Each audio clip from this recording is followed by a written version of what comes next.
phase. Chair recognizes Mr. Gosar of Arizona for 5 minutes. Thank you, Chairman.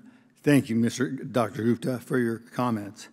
107,000 people died of overdoses in 2021, as you said. It appears 109,000 people died of overdoses from February of 2022 to 2023. No matter how the administration spins this, the problem's getting worse. There are many reasons for the drug crisis. Instead of dependency that we saw on drugs, now we're seeing tranq and fentanyl being put together, and we're seeing instant death. Yes, there are more granular policy fixes that are worthy of focus. However, I would like to zoom out on this one problem. Biden's national drug control strategy is 150 pages.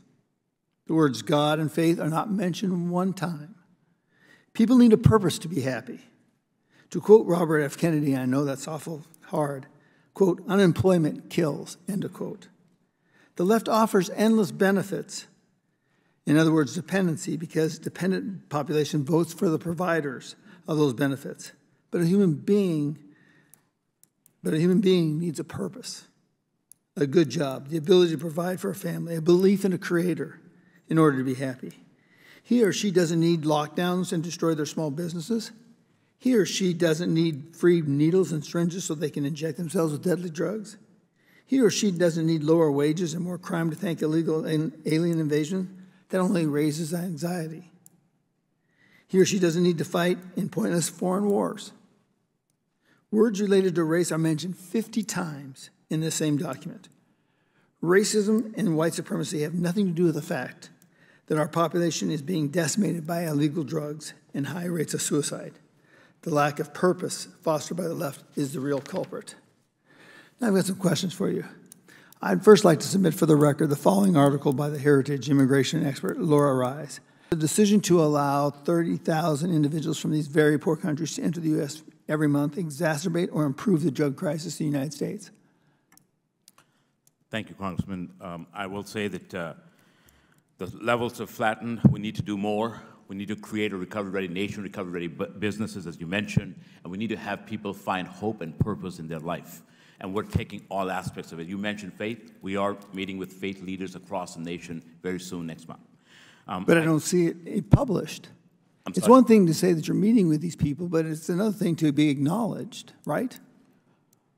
I can tell you that this is an important piece of what we're trying to do, is accomplish or bring all communities together, whether they're business, faith, treatment, public health, or public safety, law enforcement. It is important. All of us have a role to play. None of us can fix this problem by themselves. I agree. We recognize that. But allowing thousands of people who do not speak English and who will have a very hard time finding a job to enter the United States will exacerbate the crisis in the United States. But that's not all. The Biden administration is bastardizing the use of federal app originally created by the Trump administration to facilitate cross-border tourism and commerce under the Trump administration, called the CBP One app.